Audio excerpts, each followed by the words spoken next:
When you're talking about Cosby, it's either about all of the great things that he did and the impact that he's left or all of his wrongdoings.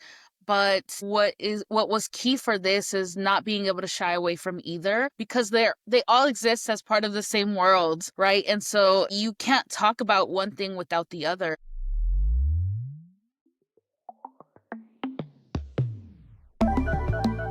Hey, welcome to the Unscripted Files. My name is Madelyn Cunningham. I'm a development producer in the unscripted industry, bringing you candid conversations with the minds behind your favorite form of entertainment. Today, I have two guests on the show. They are sisters, super producer sisters, Geraldine and Grace Porras. Geraldine has multiple Emmy Awards and a Peabody under her belt. Grace is her sister. They are an absolute powerhouse team, creating some of the most impactful and culture-shifting documentaries of the past several years, with Freaknik, The Wildest Party Never Told on Hulu, 1000% Me, Growing Up Mixed on Max. We need to talk about Cosby on Showtime. We get into the very nuanced storytelling and the dichotomy of art versus artist and cultural impact versus personal wrongdoing. And we also talk about the show California Love, the documentary covering the 2022 halftime show with icons like Dr. Drake, Mary J. Blige, 50 Cent, Eminem, Snoop Dogg, Kendrick Lamar, and what their jobs were on those projects, what they look for in their projects, as well as getting into some of their personal passions when it comes to trying to bring film and production to the Bay Area with Make It Bay. I really hope you enjoy this incredible conversation with the Porras sisters, Geraldine and Grace.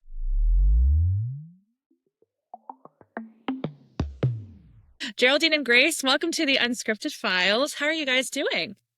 Thank you. We're doing well. Sunday is one of my favorite days, so it's a good day to be hanging with you. I love a Sunday. I used to have the Sunday scaries, but I guess it changes when you love what you do. You kind of like, Oh, do you guys have a Sunday reset routine or anything like that?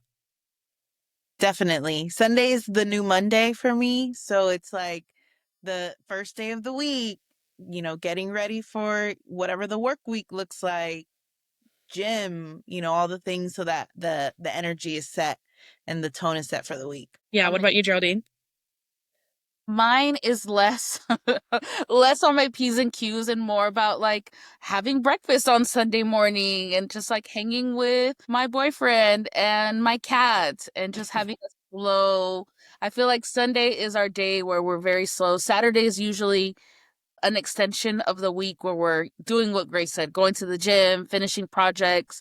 Sundays, I like to take it easy and I like to be home when the sun is going down and just like enjoying the natural light in our place and not having, we work from home. So I think that Sundays is a day where we can enjoy our home in a different capacity since we usually are doing everything out of here. I totally get that. I don't know what you guys' star sign. I'm a Virgo, so Sunday is definitely, I'm more on the Grace side where like I will chill on Saturdays and then Sundays is my like cleaning sheets, getting ready for the week, making a list. And Saturdays is more of my like Geraldine day where I'm like hanging out. So well Definitely. I was introduced to you guys through our mutual friend Quinn Fagan, who said, and I quote, everything they touch turns to gold. So I want to know, what is that signature Geraldine and Grace gold touch? What is the essence that you bring to your projects? Think, honestly, working with Grace, being sisters, what we really bring to the table is just the authenticity and integrity to projects. I think that it's important for us to really put our best foot forward on anything that we do. And oftentimes, when we're not working together, we get praised for these things. So then we sort of double up on those things. So we're like, can you just, make a duplicate of yourself? And I'm like, actually, meet my sister. Already done. Literally. There's been, And go ahead, Grace. I'm going to say, there's been so many times where that's been said to me too. It's like, wow, if we only just had another one of you. And this is before Geraldine and I started really intentionally working together. And so like when we actually had that aha moment where we're like, why haven't we been doing more of this? It just makes sense. It's hard to explain. What are just some things that you always ensure are in the DNA of your projects? definitely setting the tone at the top of a project, talking with the teams, making sure that there's a clear, like, roadmap of expectations, I think is important, because so many times I've walked onto a set where there were a ton of producers but no leaders. And so for us, it's super important for us to lead with not just like a strategic plan, but also lead with our heart, and like understand that everybody here is here to do a job and has a livelihood to look out for, besides, the project that we're currently on. And so I think that is critical and integral to everything that we do. It's just like setting that tone, setting a precedent, being open lines of communication with our team so that they know, like, something's not feeling right. Like, how do we adjust and make sure that, we're all on the right track for a successful project. To add to that too, I think the other side, right? Treating our crew with that humanity, but also for us working in unscripted, realizing that these are people who have lives and have, are going through their own things. And at the end of the day, we're making TV, we're not curing cancer. And so I think that we have to sort of remind ourselves, because there is that looming pressure of the deadlines, the deliverables, what the network is asking for, that you have to sometimes be able to take a pause and be like, hey, like, it's okay. This is not, the end of the world, and we'll pivot. And I think that's the beauty of unscripted, is finding that balance of really being able to capture that essence, that real life essence on screen and on camera. Absolutely. It takes so many people to make things nowadays. And so you're right, there's a lot of cooks in the kitchen, but that doesn't always mean that everyone is aligned on the vision. And so Right. when it comes to the projects that you look to be a part of, or the projects that you develop yourself, what do they tend to all have in common? I would say the heart really is finding the stories of the communities of people who you don't normally hear from. And I think that that is what Grace and I both really align on, is, wow, we've never heard a story like this, or we've never heard from people who are living these types of lives or experiences. And I think that those deserve the same platform as other mainstream stories. And so that is something that I think we both really gravitate towards. And the beauty of that is that it can look many different ways. Like, really, people often ask, like, what format? And I'm like, honestly, if the story is good and you find the heart, and that's something that we really like to do, the format is just becomes a tool, or like a way to transport the information to others and create that sort of common point of connection with people who may not have access to these communities. Totally. I double tap Exactly. everything she said. No, I agree. It's story first. And it's really nice when you can find partners and collaborators who understand that. And when I Hmm. look at all your projects, they're really incredible. I'm a fan of many of these. Freaknik, The Wildest Party Never Told. We need to talk about Cosby, 1000% me growing up mix, the show California Love. But let's dive into Freaknik. That event has been mythologized in pop culture for a long, long time. And in the culture, it's been referenced. And so I'd love to know, number one, how did this project find you? How did you become a part of it? And then how did you go about sort of separating what actually occurred versus like the urban legends that we hear about often?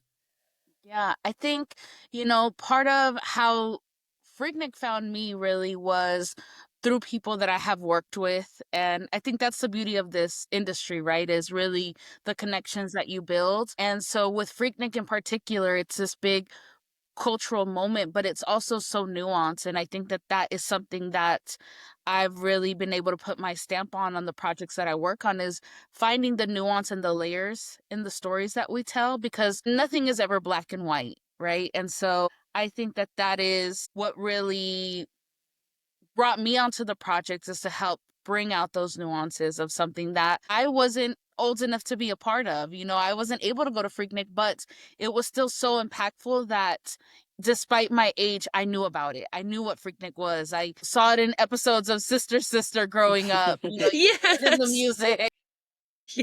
Yes, totally. And so part of that too is when you come into a project, I appreciate not always being the expert because I think that most of your audience are not going to be experts. So it gives you a unique ability to really tap into the things that are like, oh, this is a really interesting fact that I'm sure not a lot of people know about. And the people that have watched Freaknik have commented, like, I had no idea that all of these other things were happening. And I think the way that we were able to accomplish that is talking to people who were there or who are part of that firsthand. And I think that that's very important to be able to highlight those types of stories and those types of experiences because the experiences were not monolithic. Everyone had their own version of Freaknik, and I think that that was the beautiful part is that people sort of came as they were, and they found were able to find community with that.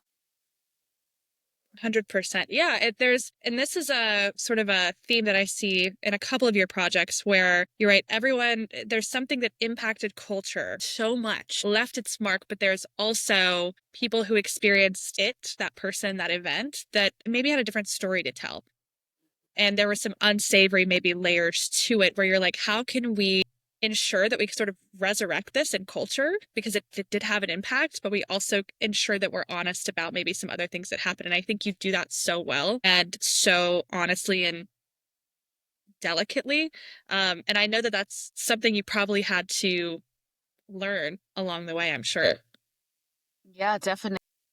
You know, Grace and I both have had the privilege of working with W. Kamau Bell, and that is, you know, something that we really were able to gravitate with each other. Him likely with us as well, right? I think that we have those sensibilities to understand that there are different sides to the story, and it's important to be able to provide a well-rounded view of these stories and let people understand it, the full picture, right? And I think that you'll see that in a lot of the projects that we work on is that we're not trying to force feed you one sort of point of view. We want to make sure that you have all the facts so that you can discuss and think through these different topics on your own and come to your own conclusions. Absolutely. Yeah, no, I think it's laying it out for the audience and saying, here it is, and allowing them and not kind of deciding for them what is or isn't. What was the biggest surprise you sort of uncovered about the event that you didn't know or that you know people didn't really realize? I didn't know that Outcast was discovered at Freaknik. That shocked me too. Talk about like a monumental moment. I mean, you're like, wait a second. Definitely. I think that that was one moment where you really, I mean, you know that the lasting impacts of it, but that was such a concrete, like, wow moment that made you really realize of how big, even though this was a contained event, contained to a certain degree within Atlanta, its impact really had such a big reach in hip hop for the culture and really everything that we're seeing today from music to fashion to all of these different factors. So that was for me. I'm curious to know, Grace, if anything stood out for you as a viewer. Honestly, it was just the entire event. Like, never realized how big the the festival was, right? Like how folks from other parts of the country were coming in, like the different groups that traveled to Atlanta that learned about this and how it blew up. Obviously, like with any big event, there's always something that happens, something that surfaces, and so understanding some of the experiences that the women had there and all of that, it wasn't, I wouldn't say that it's shocking, but it's definitely like, wow, we don't actually talk about those things. And those nuances, like Geraldine says, are super important and integral to this entire experience and why it gets shut down and why it doesn't, have the same legs that it once had. And so I think it's important to recognize that and talk about those things, and all of that I think was super well done, especially for me. I'm 3 years younger than Geraldine, so I definitely didn't experience Freaknik. But similar to Geraldine, I've heard it referenced in pop culture, and now I hear it so much more because you're keenly aware to about it. And I think that's the beautiful thing about the projects that we do is like, oh, didn't realize how much this influenced the culture that I touched. And so yeah, huge kudos to the team. The idea of people just coming in droves to experience the community, to experience the event, and actually genuinely being there and enjoying it without their phones, maybe a few VHS, camcorders, thank God. So we have the archival. But it was just so interesting, again, just to see the enthusiasm from the community to just be a part and to just drive in, sit on the highway. And if they had to wait, they were going to dance, and it was just, a piece of nostalgia that I found so interesting. When we talk about, you know, today's festival, party culture, music, fashion, what kinds of remnants from Freaknik do you still see today? I think Everything. yes, definitely everything, but I think the fashion, right? I think we're in a time where this generation is really looking back to the 90s and like reincorporating some of those same looks and also this just energy of being able to express yourself. And that's what I appreciate of I've never been to Coachella. I don't think I want to go to Coachella, honestly. Seems pretty dry. But I'm like, yeah, I'm too high maintenance to be out in the desert like that. But what I appreciate is scrolling on my IG feed and seeing all the fun outfits and people just really having a good time. I think that what was unique about Freaknik is, like you said, there was no phones. So really, people really could let loose. But I think that this generation, they've grown up with phones. That's all they know.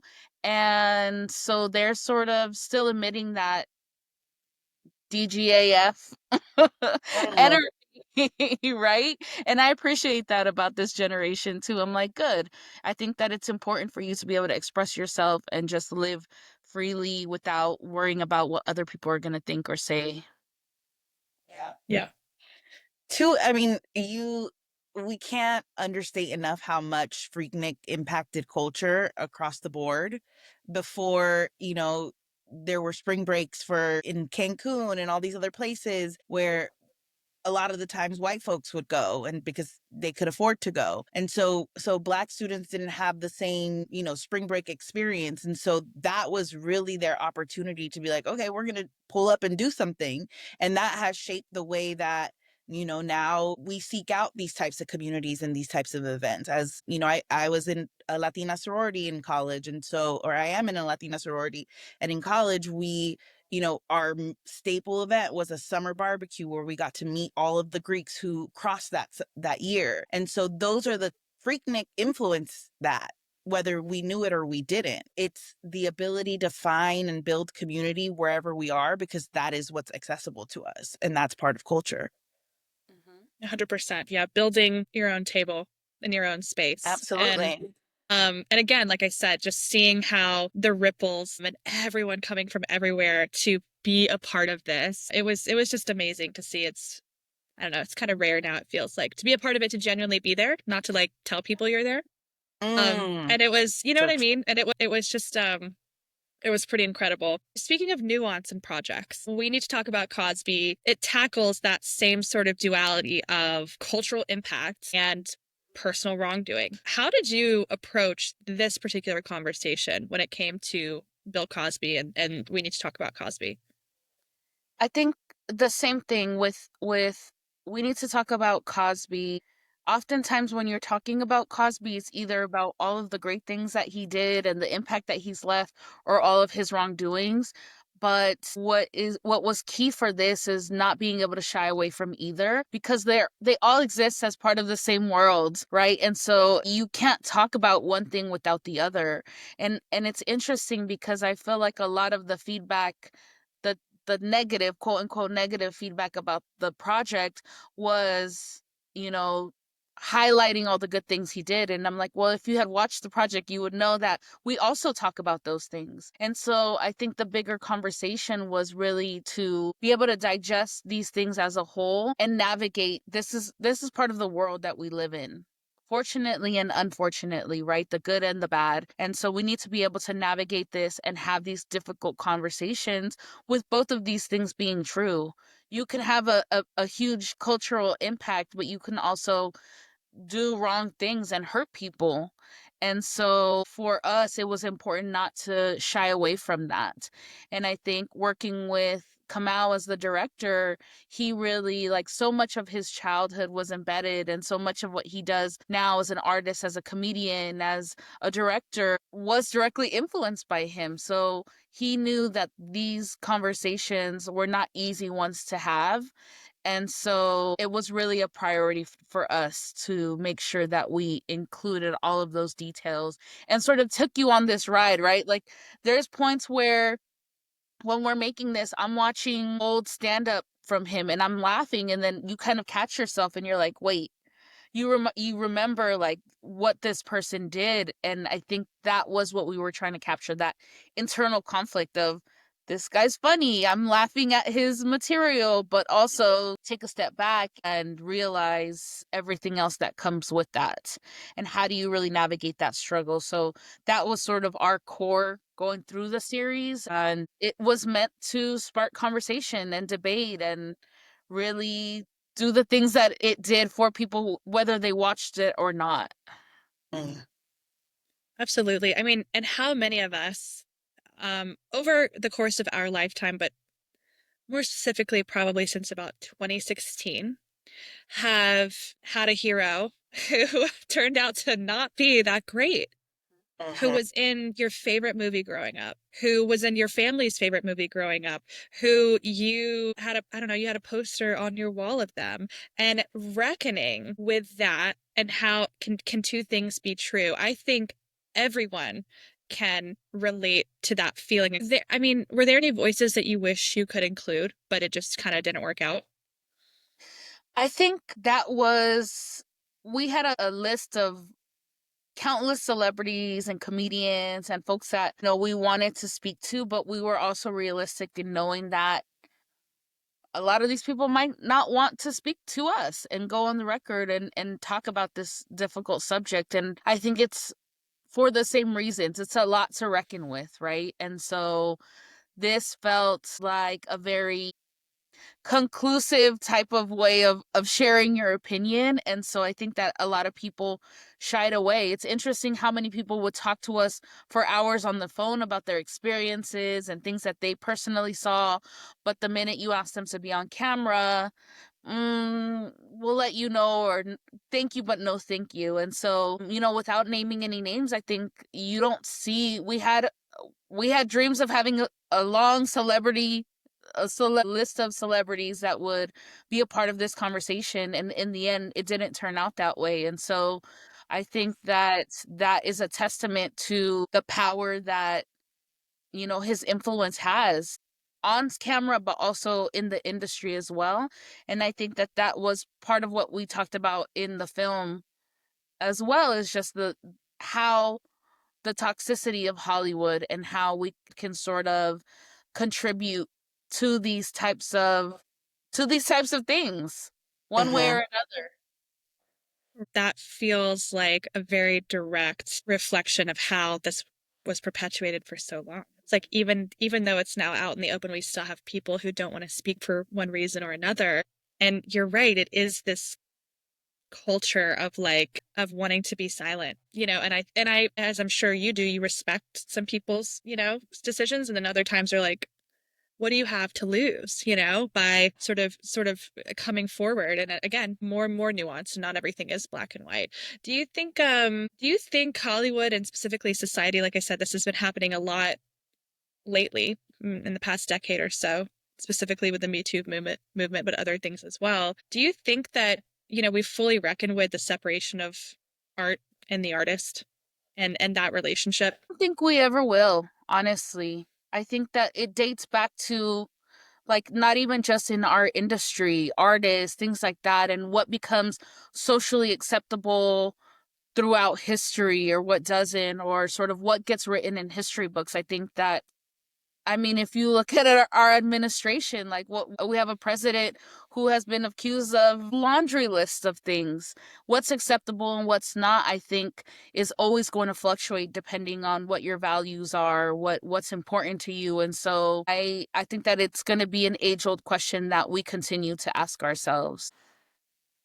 Definitely. I don't know either. I felt like there was a point in time, I'd say probably 3 years during COVID years that were like, wow, we actually are starting to be accountable to, or hold these artists accountable to the things that they've done despite all of their accomplishments or influence in our culture and in our lives. But yeah, like Geraldine said, under this administration where we actually, you know, not just, he's not just accused of things, he's convicted of things, we still allow this person to have the power that they have. And I think that that makes it even more challenging for us as culture bearers to be able to hold that line and say like, no, this, we must hold this person accountable, and absolutely not, we will not be supporting X, Y, or Z. You know, we see it in the way that we boycott, you know, big box brands like Target and Walmart and all of that, because, you know, we know the importance of where our dollar goes. But like, what is that same accountability through like what we listen to and what we consume on a like not dollar in dollar out basis? You know what I mean? Like what we spread, what we perpetuate. And so I really do think that it's we're in a conflict right now. And if we as culture bearers and culture makers can actually hold the line, I think eventually we will shift back, but it requires a lot of energy. Absolutely. I mean, you know, it also requires a lot of energy, the mental gymnastics people must have to do every day to make some things right in their head. Yep. Let's get into 1000% me growing up mixed. Again, more like, again, nuance is just something you guys do so well. Given the deeply personal nature of identity, space for kids to share so openly in this particular series, I couldn't believe how honest and how much depth your subjects had. So, how did you guys create an environment where they could really open up? I think from like a bird's eye point of view, all of our subjects turned out to be from the Bay Area. And the Bay is a super special place. It's a breeding ground for counterculture, and identity is something that we're constantly aware of. It's not something that we're just like, we just move through the world as we are. At a young age, we're talking about it. And so huge credit to the parents of all of our participants who had been having these conversations with their young ones, you know, from the beginning. And so really the way that, you know, again, credit to Kamau, like the approach that we took was definitely, you know, going in and just learning about their real life experience, allowing them to talk about the way that they were navigating the world. It wasn't like we were looking for a specific beat or we wanted them to say a certain thing. These were naturally their experiences, and we were just there to capture it. I mean, even down to the way that we filmed the interviews, if we want to just get down to production side, is like we were, you know, making sure that Kamau was coming down to their level. They're, you know, some of them really young and little people. And so making sure that he was eye to eye with the subjects, and it didn't feel like he was overpowering them or, you know, interrogating them in any way, just, you know, to put it plainly. So we're really intentional about crafting that energy and that synergy, and of course building relationships with them outside of just on camera, talking to them. Me as the producer, as the field producer and the story producer, I was in constant conversation with their parents, in constant conversation with our subjects and participants, and also their siblings. Like some of them appeared on camera, some of them appeared in the final cut, some of them didn't, but it was all a family. It was always a family affair, and we always treated it that way. And even down to the crew that was a part of the production, like everybody was family, and you can feel that energy the moment that we had them step on set. So I think it's a lot of different layers when it comes to that, but I think the ultimate is that it was like the perfect storm. Definitely. And I think that the care that really goes into working with people in this capacity is important, right? And it goes back to what we were saying earlier of just treating people like people and listening to them. And I think that coming out of this, I learned so much. I didn't realize how well thought out, these kids would come and share their experiences and really just we didn't really have to produce much. We had a conversation with them, which I think is again, Kamau is really great at just having conversations with people, and we're so fortunate to be learning under him, right? As a mentor, as a director. But these kids were just so incredible and just so self-aware of who they are and how they show up in the world. And a lot of them ended up being friends either before or after. Now it's really amazing to see them like on social media. The kids are now like going into their teenage years, and you start to see them like change. And they have, one of our participants, Presley, she plays the guitar and she's in a band, and so it's been amazing to see her, like, her band is performing and then some of the other kids going to support. So I think we really helped cultivate that community within a community that already existed. And it happens so organically. But I think to date, this is probably one of my favorite projects that we've worked on. I'm so happy that Grace and I really got to collaborate and work on this together, because it's just a nice breath of fresh air. I completely agree. So you guys developed this, the two of you, and you took it all the way through, right? So I actually started developing it with Kamau. Kamau, as a father of mixed race kids, was approached for this, and he brought me along to do the development for this project. And once we got the green light to go into production, that's when we pulled Grace into the mix, and she really started on the ground working with these families and building these relationships with folks. And so it was something that it took quite a bit of time to develop, because we had to find the right families. And like Grace said, originally the idea was a story about mixed race kids. But then we realized that everyone's experiences, depending on where you grow up, is going to be very different. And so that's why we decided to dedicate it to the Bay Area, where we're from, where Kamau's kids are raised, and understand that perspective, because kids in the Bay Area are going to have a very different upbringing and perspective than kids who grew up in Alabama. And so we wanted to make sure that we didn't generalize. And again, these experiences are not monolithic. And so we wanted to be very intentional with where we focus this conversation, so that it didn't feel like it was meant to check off all the boxes, because it's not. And hopefully it served as a testament that these stories can be fun and exciting and nuanced, and we need more of these stories. So hopefully in the future there's 1,000% me from the South, 1,000% me from the Northeast, from all different parts of the country, because I think these stories really just inform so much, especially coming from young people's perspectives. Yes. Well, and things so often in, sort of docu-style unscripted do change shape as you get into it. And so I love that it just became very clear to you guys, and you knew that this is going to be more exploratory. I mean, honestly, those are hard projects to sell.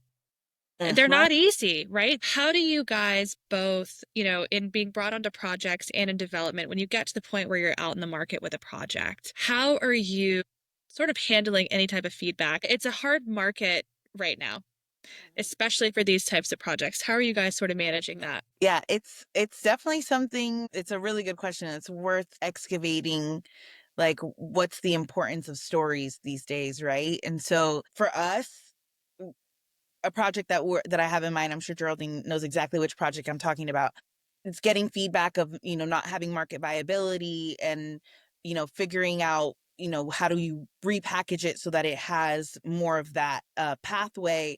But then Geraldine and I like sidebar with each other and speak honestly, and we're like, we really love the way that this project is formatted, the conversation that it's bringing forward. Where does it have a home? Because the reality is that, sure, like, the Netflixes and the Hulus of the world are looking for a specific mandate, but these stories can exist in other places. I mean, YouTube is doing triple what Netflix is doing right now. And so That's right. what is our goal ultimately? Is our goal to have this story out there? Is our goal to have this through line? Or is our goal to make entertainment? And so I think that because we have a shorthand with each other, we can really say, like, we respect that this is not where it's going to end up, but our goal is to put it out in the world the way that we're imagining it and hold up its integrity. And so it's a hard conversation because one way you make some money, another way you may not. And that is why Geraldine and I still take on individual projects, because we know that,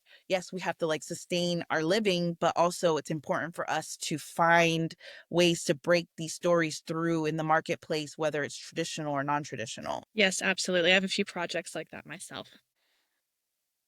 I think it's so important that you stay the course, and ultimately it'll find the audience it needs to. I do want to talk about the show California Love, about the 2022 halftime show in Inglewood with Dr. Dre, Snoop Dogg, Mary J. Blige, Kendrick Lamar, um, Eminem, 50 Cent coming in upside down. The people who didn't know like what that was in reference to, I was just like, don't speak to me. But so incredibly iconic when you talk about influencing culture and recognizing, what Compton specifically has done for hip hop, what all of these artists have influenced. It was so massive. Talk to me about how you guys got involved in this. And I mean, how thrilled were you to get to really document this iconic performance and sort of monument to hip hop culture? Well, from a logistical perspective, I had just finished working on Cosby, and the same company was producing this documentary, and they were like, "Hey, we need some producers for this halftime show doc." And my first question was, "Do I get to go to the Super Bowl?" And they said, "Yes." I said, "I don't care what it is, sign me up." Yeah. From from a logistical standpoint, it was kind of a no-brainer. And then the second question was, how do we get Grace in the mix too? Yes. Because I think for both of us, I was a field producer on that, coming from, being a co-EP on Cosby. I think there's no egos, right? I think that a producer is a producer regardless of the title. And Grace really came in and helped on a logistical level. We still sidebarred on a creative level, but like her official title was really handling logistics, which for a project like this is massive. Massive scale and scope. Definitely. And I think so many people don't often realize, if maybe they're not a part of the industry or they're just getting started, how much like the work is in tandem, right? The logistics and the creative really inform each other. And sometimes they're often silos, and that creates a lot of challenges. But I think the fact that we were sort of able to divide and conquer and be in constant communication, things really helped the production flow. And on top of that, you are producing around an already massive production. So I think that was pretty incredible. Aside from the star power and the factor, just seeing how a production works as someone who's in production of that magnitude was so impressive. And what Jesse Collins and his team does is honestly, it's remarkable, it's inspiring. I guess you never really think about all the little details that go into something like this. You see the show and you're like, wow, all these performances, but you don't realize all of the work that goes on behind the scenes. And I think that was what attracted me to the project, is really seeing how all these pieces came together. Yeah.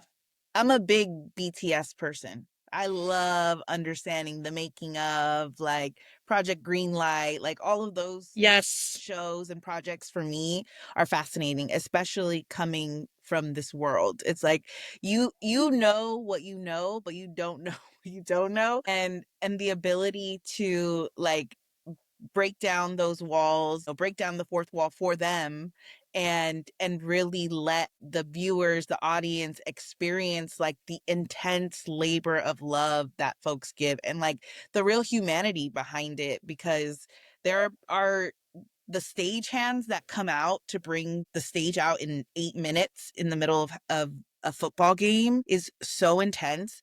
These folks come from across the country. They're committed to this every year. They're paid, and it's a job for them, and they take it really seriously. And that is like a small example of what it takes to even put this entire thing together, right? Like without them, the stage doesn't exist. And yes, like we have producers who are thinking of all of the macro, but there are so many layers to what it takes to create this show. So giving that window in for me was super attractive. I had seen the season before, or the doc before was the Weekend's show, and I was always like, genius, amazing. So when Geraldine told me that they were going to be doing one for the LA halftime show, I was like, what? I will PA. What are we doing here? Just let me be a fly on the wall. Right. Yes.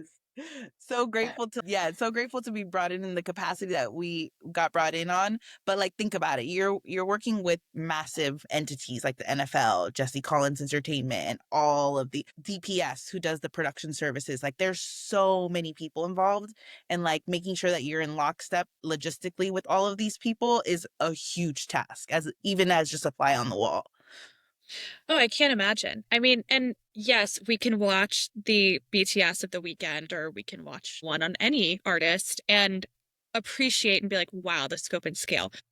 But this show specifically, there was an Oh, emotional, there was a whole new layer to it, many, many layers. totally. It was personal, it was emotional. Do you feel like, you were giving us this 20 days out sort of view of something that is 13 minutes long and takes months of work. But could everyone really feel the weight and the significance of this show this year, these artists? Was that a common theme for the months and months of work leading up to it? I would say, Totally. yeah, definitely. I think that even the artists like collaborating with each other, seeing them all in the same room together, I think that was so incredible because I mean, for most halftime shows, it's one artist, maybe they bring somebody else out with them, but to have these types of artists on this level all performing together, it was incredible. And you just felt the pressure, but also the pride behind being a part, even if it was a small part, being a part of this huge production and being witness to that was truly incredible. And even just hearing the people that are from LA that, get to experience this moment as a representation of, you know, culture that has grown from here in their backyards and things like that, I think was really monumental. And you could feel that impact in every aspect of production and with the artists themselves. You both being from the area as well, like I'm sure that it was so exciting for you to see like those creative conversations come together of like what hip hop motifs and what themes are we incorporating that are really going to resonate. You must have captured so much footage. How did you really decide what felt important to show? I think, on a project like this, you also have to realize that it goes through so many hands and it has to go through so many, like, it sifts through so many Mm-hmm. people and everyone is looking at it for different reasons. And so naturally, I think being on the field, we're capturing what feels important to us and we're trying to really have a broad scope of what's going on so that you have those options in post and that you can navigate the story differently depending on the powers that be and what they want, right? I think that it's more than it's not an independent project where you can say, this is the vision, this is the route that we're taking. You have to sort of keep that in mind as you're on the field and shooting things because it has to go through all of these different layers. So you have to make sure that you're capturing enough stories to pivot it one way or another depending on who makes those decisions ultimately. Yeah, Absolutely. absolutely. I just think that having that intuition of what feels important right now, not only comes from you both as Peabody Emmy-winning professionals who have honed in on your craft, but again, you're part of the culture. So you Uh-huh. innately knew it's something that other people like me really wouldn't have been able to distill. And it was so like, I imagine that you just were like, this feels so important to capture this conversation, this creative decision, this logistical decision. Because again, it's a 13-minute long performance. I can't imagine, like, does it feel during the performance like time stood still and it took forever, or did it feel like it just absolutely flew by? During the day of, Yes. it was, for me, it was surreal. I was on the field on the day. Oh my I God. was assigned to the camera that was following the musical director, Adam Blackstone. And so like, just from, imagine you're the musical director, so you're in charge of this entire production of sound wise. I just got like my And stomach hurts. Yeah. yeah, yeah. Right? Like, and you're performing in multiple segments. So he wasn't just performing with Dr. Dre, he was also performing with Snoop, he's also performing with Mary. So it's like a lot of layers. So as when I was on the field, all I could do was like fixate my eyes and like my attention on that person's movement, and it flew. Definitely it flew. And then like afterwards you're in this whirlwind where everybody's like excited and like in the green room, and you have, you know, Kendrick Lamar, Anderson Paak, like all of these folks in one room, legends. And I'm standing there like, wow, like, this is insane. History. And to see them be like so human, right? Like so excited, like, wow, that was the best thing I've ever done. And here you are, just one, a fly on the wall, and two, a part of documenting this incredible, monumental thing that people will never forget. Absolutely. I feel like I had the opposite experience. Not opposite, but I had a different experience that I was in the stands with the camera that was sort of capturing the wide view of the show.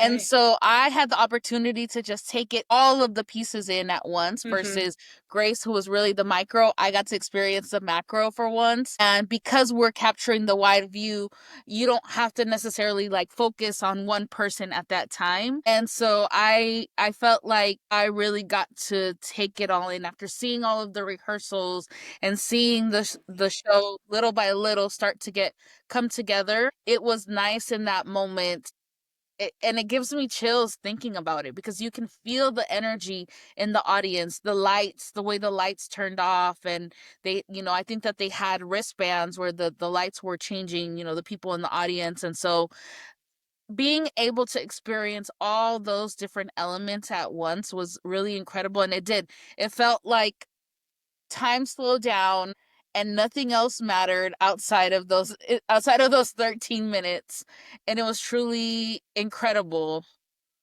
I'm thinking about it now. I'm like, wow, it's probably definitely in my top 3 moments of life. I mean, absolutely. Again, it's history. Yeah. And I don't know, just what an amazing thing to be a part of. And rightly so. Yeah. You both have earned your place in being in such a historic, monumental moment. And I hope you get to be, and I know you will be a part of many, many more. What were some of your personally favorite creative decisions from the show? You know, it's hard. There's so many amazing things, but I think seeing Kendrick was so involved with all the details down to like I want all my dancers with their heads shaved and they're all blonde and they're all wearing black. Like he is so involved in every little detail, and yet you see him at the rehearsals and he's so like in his head and pensive about these things. Seeing that creative process was really incredible. At one point we're at a rehearsal and I'm like standing next to Kendrick, and I'm trying to like keep my composure because I'm like, this is Kendrick fucking Lamar. And he's standing right next to me, but he's so like in the zone and focused that I'm not going to be the one to break his focus to be like, I What's love you so much.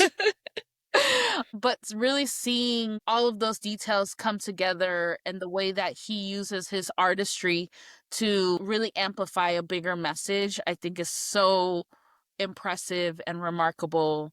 Again, there were so many details that went into it, even down to Dr. Dre playing was it California Love on the piano. That was a last minute decision. I don't know if I'm allowed to say that, but it's out now. I But think that we was, talked about it. yeah, Hmm.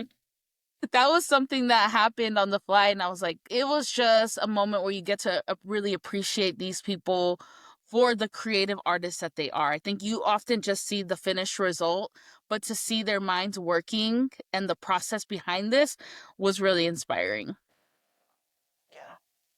That's the thing about, you know, being this or doing a project with this docu style. It's like you are literally there to document the moments unfold. And so yeah, when Dr. Dre decided to play I Ain't Mad at Ya on the piano as opposed to Still Dre, that was like of course, like we're like it's Tupac and we're in California and it's California Love. Like why wouldn't we do this? Why didn't we think of this sooner? But like the drama that you get to document as the official documentary, behind the scenes documentary of this project, is like, we must follow like all of the details, even down to Adam Blackstone. He's like, I'm sick to my stomach. Like, the show is literally in 2 days and we're gonna have to change the entire score to make this fit. And that is like the reality of working with creatives. It happens on our own projects where we're like, oh, no, like the way that we edited this, like I have a completely different idea, let's restructure, right? And yes, like we have a slower burn because we're not airing the next day. Like a live show is very different, but the same level of intricacy and thought and detail that goes into making sure that the product that you're putting out into the world is the best possible product, and the ability to document that, and like the unraveling or how that unfolds, is, it's not just interesting, it's part of what makes us incredible artists. It's great to be able to have that, documented and out in the world.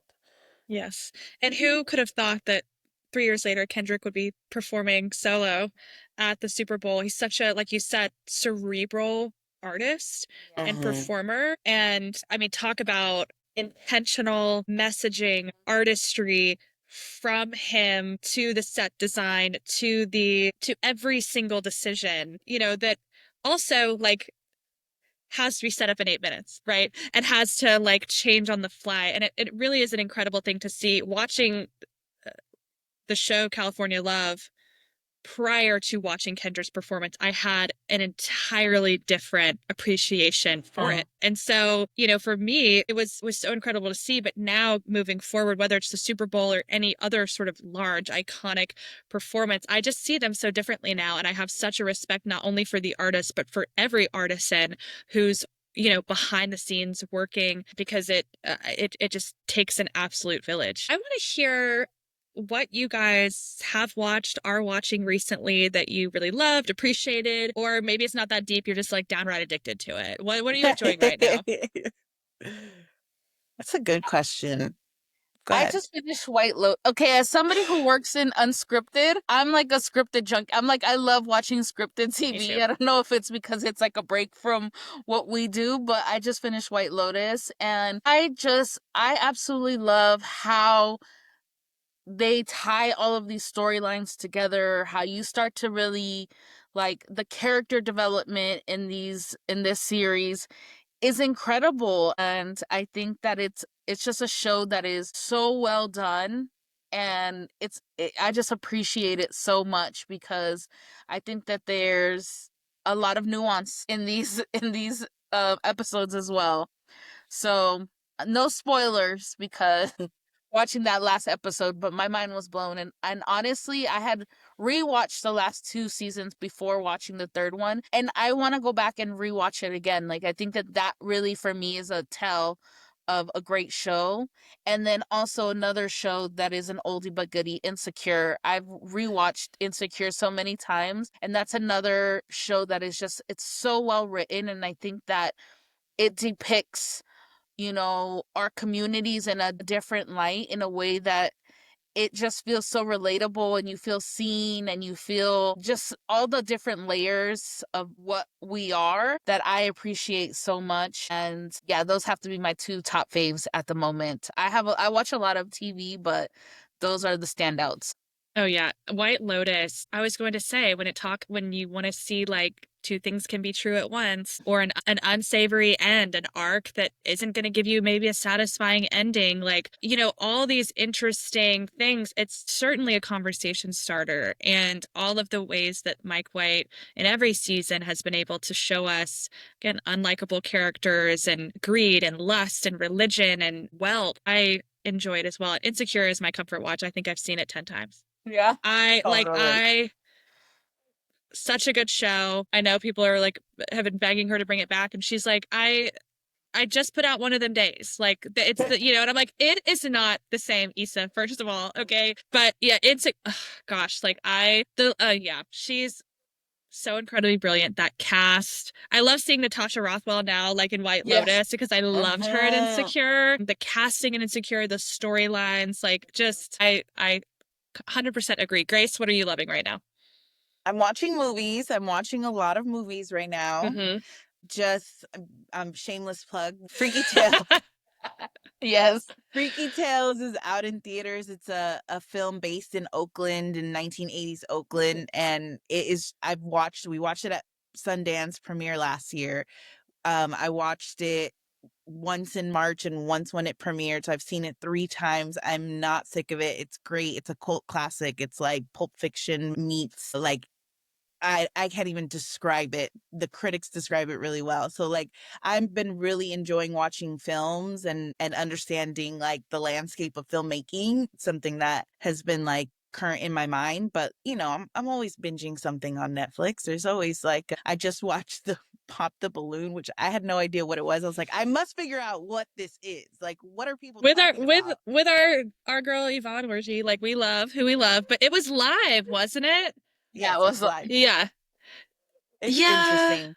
it Right. is. It's It's not something I'm like, go watch, run and see it right now. But like, you know, Netflix and all these streamers, they know what they're doing. They know how to get people's eyeballs on things. yeah. So Do interesting. they? I wonder sometimes because I just think sometimes when you try to take things from YouTube, which is what the mandate is right now. Mhm, I know you guys are seeing it mhm. everywhere. How can we take this viral show?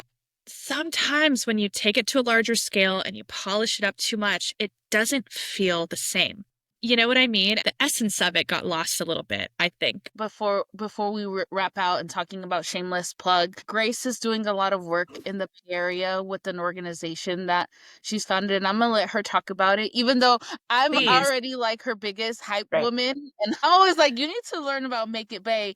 But I think it's really important with what we're doing in unscripted and scripted, and just being able to amplify voices and communities. Absolutely. No, so thank you for that. I appreciate it. It's Make It Bay is an initiative that basically was born out of a question of in the Bay Area there's a lot of productions that are about here that want to be based here, but you know, you're in development. The name of the game is like, where can we make this thing? Where can we make it the cheapest? Exactly. So we had lost 2 big productions, Blind Spotting on Stars and I'm a Virgo on Amazon, both from Bay Area creatives, directors, writers, etc. Hmm. Like the biggest champions of the Bay, and they Yeah, couldn't get their David thing. Diggs blind spotting, right? Yeah. Yep. And Yeah. Rafael Casal, Yep. and then Boots Riley with I'm a Yep. Virgo. And they, you know, even with them being trying to champion and advocate for it to happen here, they couldn't get it done. And that's just because, you know, the bottom dollar, like where's it the cheapest that we can make it? It was cheaper for them to build a Victorian in a soundstage in LA than it was for them to shoot on location in a Victorian in the Bay. So really the organization was born out of, you know, how do we fix this problem? We're losing, you know, millions and millions of dollars of potential revenue in a city that really needs it. And we're exporting our culture. The reality is the Bay has influenced culture across the what happens is, you know, I'm one of those people who leaves the area to go pursue our career because it's more viable in another place. And so we're trying to like flip that. We're saying like, let's call our artist home. Let's figure out how we fix this. And so we've been working with local government. We're also working on the state level to make sure that these tax credits that are the budget that's being increased by Governor Gavin Newsom really gets to be spread across the state. It's not just an LA thing. It's a California thing. And so we are just fiercely advocating for us to look at different regions within California and making sure that we're benefiting from all of this increase in tax credit and yeah, just like keeping our culture and keeping our workforce here if they want to be. There's a lot of folks who don't want to be in LA, and that should be an option. Absolutely. I can't imagine how your skill set in logistics is helping you here because you're right. It all comes down to legislation, incentives, rebates, tax credits, and more productions are moving out of California, out of the LA area. And so, what an incredible and not easy thing that you're doing, but so incredibly valuable to Thank you. a spotlight to those communities, to the talent in those communities as Mhm. well, to the crews, to the, you're enriching those communities as well in their economy. So incredible. Absolutely. Is there a website or anything I can include in the show notes? It's it's at Make It Bay on Instagram, Perfect. makeitbay.org on the webs. It's like on the internet. on the interwebs. Listen to us, makeitbay.org. Okay, amazing. Thank Yep. you so much. No, it No, really, thank you. again, part of development, part of producing is it when you talk about things being hard to sell in development, it is such a difficult road. It takes a long time. And unfortunately, there are compromises that you have to make. And I love that you are not willing to make them. I've enjoyed you both so much. I'm a fan Likewise. of your work, of the authenticity, the honesty, the nuance that you bring to your projects. I can't wait to continue to watch what you both do in the future and am incredibly inspired by the work that you do. So thank you for sharing it with us, sharing it with the world, and excited to see what you do next. Thank you. Thank you.